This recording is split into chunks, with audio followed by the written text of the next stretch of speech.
Hello students, welcome to my channel. आज हम पढ़ेंगे करंट इलेक्ट्रिसिटी का lecture number 10, resistances in parallel. इससे पहले हमने लेक्चर नंबर 9 में पढ़ा था रेजिस्टेंसेस इन सीरीज। नाउ आज पढ़ेंगे हम रेजिस्टेंसेस इन पैरेलल। तो चलिए देखते हैं कि रेजिस्टर्स कब पैरेलल होंगी और जब रेजिस्टर्स पैरेलल में होंगे तो उनकी रेजिस्टेंसेस का क्या होगा। तो देखिए, सपोज मैं यहाँ पे कुछ रेजिस्टर्स ले लूंगा। ये है मेरा एक रेजिस्टर, ये है दूसरा resistor and this is third one. ना देखिए, मैंने यहाँ पे 3 रेजिस्टर्स ले लिए। सपोज ये है R1, R2, R3। नाउ ये पैरेलल कब होंगी? जब इनका, सपोज मैंने यहाँ पे एक पॉइंट ले लिया, जब इनका, ये हमारा end 1 end 2, end 1 end 2, end 1 end 2, 3 resistors मैंने ले लिए, उनका एंड 1 ले लिया, end 2, end 1 end 2, end 1 end 2। Now parallel कब होंगी? जब इनका एंड 1 एक कॉमन पॉइंट के साथ कनेक्ट होगा और जो दूसरा एंड होगा वो दूसरे कॉमन पॉइंट के साथ कनेक्ट होगा। उस वक्त हम कहेंगे रेजिस्टर्स पैरेलल में है। नाउ अगर डेफिनेशन लिखेंगे तो क्या लिखेंगे? Resistors are said to be in parallel when one end of all resistors is connected to one common point and other end of all resistors is connected to other common point। ऐसे हम definition लिख सकते हैं। Resistors are in parallel when one end of all resistors is connected to a one common point and other end of all resistors is connected to other common point. That time we can say that the resistors are in parallel, कि resistor parallel में है। ये तो है एक definition. हम दूसरी तरह भी इसकी डेफिनेशन लिख सकते हैं। वो कैसे है देखिए। सपोज मैं यहाँ पे एक पैरेलल सर्किट ले लेता हूं।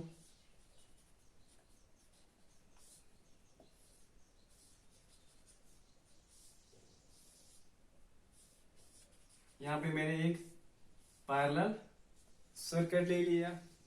नाउ अब अगर इसके अक्रॉस में एक पोटेंशियल डिफरेंस अप्लाई करूंगा, सपोज मैंने पोटेंशियल डिफरेंस V अप्लाई कर दी।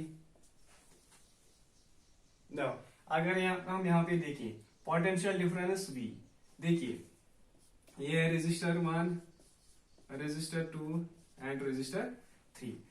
अगर हम यहाँ पे देखिए, ये जो हमारे पास पोटेंशियल डिफरेंस है, ये इसके अक्रॉस भी V ही होगा, इसके अक्रॉस भी V होगा और इसके अक्रॉस भी V होगा।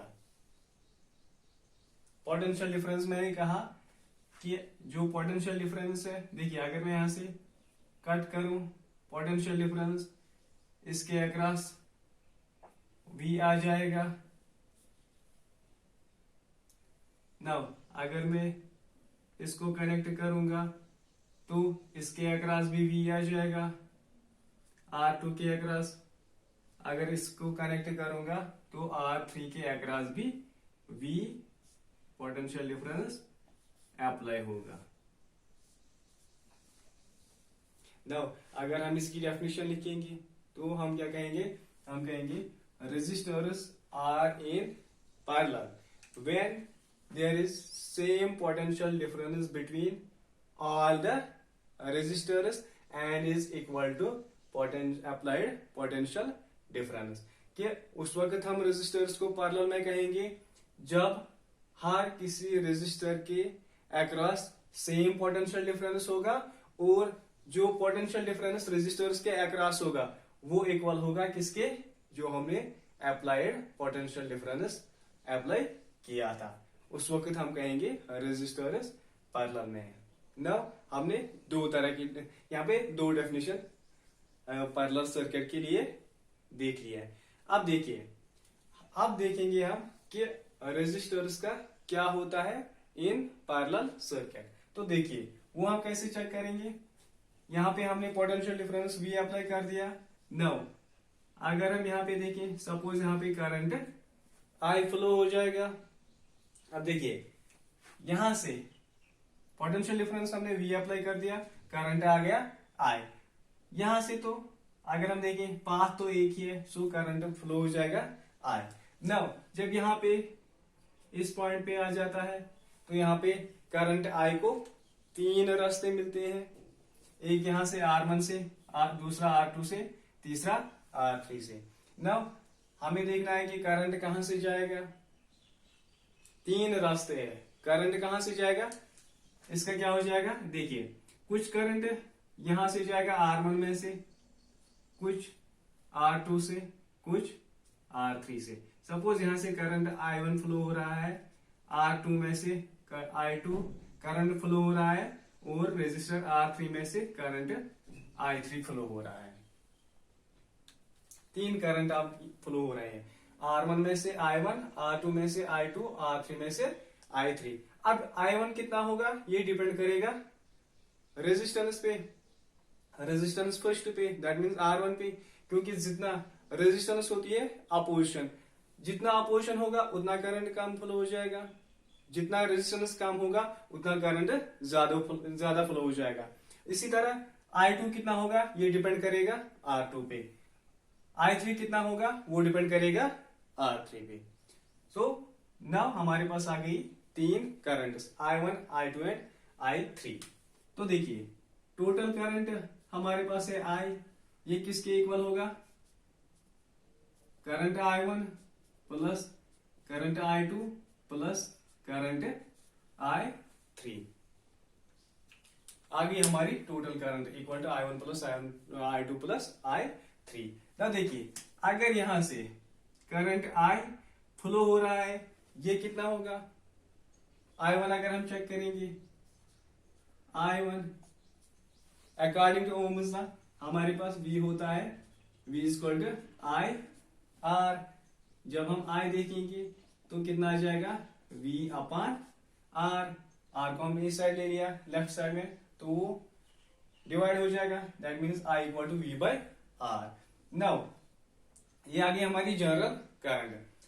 नाउ अगर हम इसको I1 पे अप्लाई करेंगे तो देखिए I1 किसके इक्वल होगा, इसके अकॉर्डिंग V अप I है V अपान R।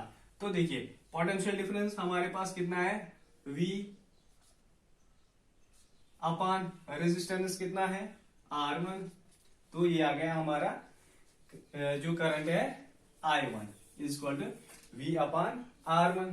ऐसे ही देखेंगे I2 पोटेंशियल डिफरेंस सेम है हर किसी रेजिस्टर के अक्रॉस, तो वो है V अपान, ना यहाँ पे रेजिस्टेंस थी R1, यहाँ पे कितनी है R2, that means divide by R2।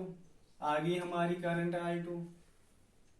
आप देखिए current I3 potential difference same ही रहेगा अपान रेजिस्टेंस, यहाँ पे R1 था यहाँ पे R2, यहाँ पे कितना है जहां से I3 जा रहा है वो है R3। तो देखिए आ गई हमारे पास current I1, I2, I3।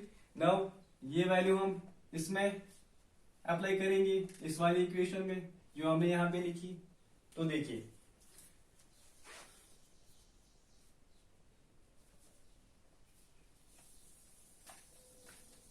I is equal to I1 किसके इक्वल आया था V upon R1, I2 V अपान R2, I3 V अपान R3। नाउ यहाँ पे देखिए V कॉमन आएगा, सेम है, तो यहाँ पे 1 upon R1 plus 1 upon R2 plus 1 upon R3। ना देखिए यहाँ पे V को यहाँ लेके जाएंगे लेफ्ट साइड में, तो I upon V is equal to 1 upon R1 plus 1 upon R2 plus 1 upon R3। देखिए हमारे पास जो है यहाँ पे है I अपान V। अगर हम देखें V is equal to I R according to Ohm's law. यहाँ पे जब हम देखेंगे V अपान I किसके होगा इक्वल R के। न देखिए V अपान I हमारा आ गया R। अगर हम देखें I अपान V किसके इक्वल आ जाएगा, I अपान V किसके इक्वल आ जाएगा, यहाँ पे हमने रेसिप्रोकल ले लिया I अपान V, यहाँ पे भी रेसिप्रोकल हो जाएगा, यहाँ पे R है तो बन जाएगा 1 अपान R।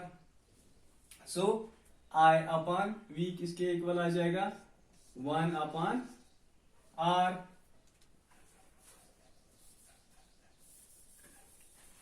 देखिए यहां पे आ गया हमारा I divide by V is equal to 1 divide by R। But देखिए पोटेंशियल डिफरेंस तो सेम ही है, बट जो है I है वो है टोटल करंट।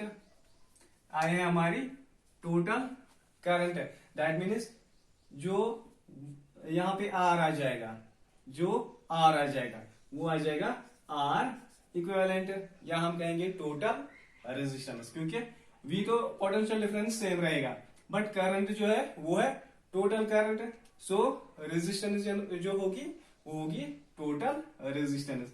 वो किसके इक्वल आ जाएगी 1 अपान R plus 1 upon R2 plus 1 upon R3।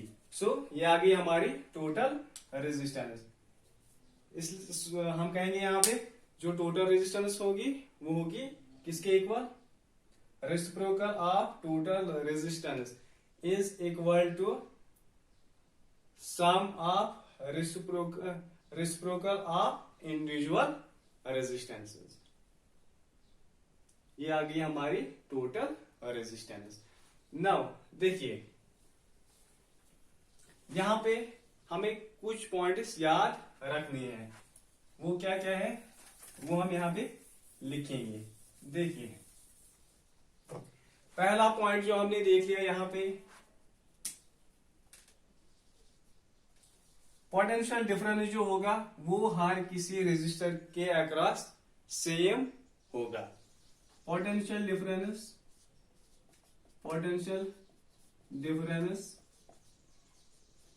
Across all resistors will be equal. जो पोटेंशियल डिफरेंस होगा वो हर किसी रेजिस्टर के अक्रॉस सेम होगा। दूसरा पॉइंट जो है करंट जो होगी, current across different resistors will be different. Current across different resistors will be different. जो करंट होगी अलग अलग रेजिस्टर्स में से वो आ जाएगी डिफरेंट, क्योंकि हमने अभी देख लिया वो डिपेंड करता है रेजिस्टेंस पे। रेजिस्टेंस कितनी है उसके अकॉर्डिंग करंट भी फ्लो हो जाएगा। तीसरा पॉइंट जो होगा, टोटल करंट जो होगी, total current is equal to sum of currents across different branches or paths।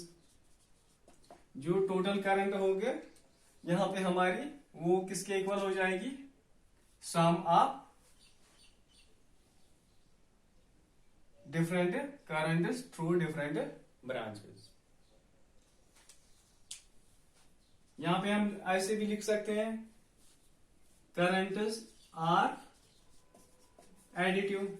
जो करंट्स होंगी वो होगी एडिटिव, दैट मीन्स उनका सम हो जाएगा इन डिफरेंट ब्रांचेस। यहां पे I1, यहां से I2, I3। अगर हम देखें इनका टोटल करंट किसके इक्वल होगी, जो हमने पहले लिखा I equal to I1 plus I2 plus I3, that means currents का डिफरेंट ब्रांचेस में एडअप हो जाता है। और एक पॉइंट जो है वो है, जो टोटल रेजिस्टेंस होगी सर्किट की, total resistance will be less than the resistance of least valued resistance। जो हमारी टोटल रेजिस्टेंस होगी पैरेलल सर्किट की, वो होगी कम एज कंपेयर टू जो हमारा सबसे लीस्ट वैल्यू रेजिस्टेंस होगा। वो क्या है, देखिए यहां पे सपोज अगर मैं यहां पे 2 रेजिस्टर ले लूंगा, यहां पे मैंने पैरेलल में 2 रेजिस्टर ले लिए ना, देखिए ये हमारा 2 ओम रेजिस्टेंस है, इसका 4 ओम रेजिस्टेंस है। नाउ अगर हम इसकी टोटल रेजिस्टेंस देखें, total resistance 1/R is equal to 1/R1, 1/2 plus 1/R2, 1/4। Now जब हम इसको कैलकुलेट करेंगे, 4 1 4 प्लस 2 1 2, 4 2 8, 6/8, 1/R। R किसके इक्वल आ जाएगी, 8/6। अगर हम इसका वैल्यू देखेंगे वो क्या आ जाएगा, 6 1 6, 0.6 18, दैट मीन्स 1.3333। नाउ देखिए यहां पे टोटल रेजिस्टेंस आ गया हमारा 1.3, बट जो लीस्ट वैल्यूड रेजिस्टेंस था वो था हमारे पास 2। अब देखिए टोटल रेजिस्टेंस 1.3, जो हमारा सबसे कम वैल्यू जिसका रेजिस्टेंस का था वो था 2। सो टोटल रेजिस्टेंस आ गई less than as compare to least valued resistance। So total resistance will be less than the resistance of least valued resistance। Now यहाँ पे ये तो हमने देखा है कि जब हमारे पास रेजिस्टेंस का वैल्यू डिफरेंट होगा। Now सपोज हमारे पास सर्किट है, इसमें हमारे पास जो रेजिस्टेंसेस है उनका वैल्यू सेम है।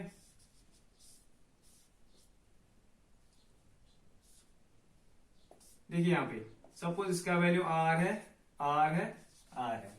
इस वक्त मैंने तीनों रेजिस्टर जो है उनका सेम वैल्यू ले लिया रेजिस्टेंस का, दैट मीन्स R।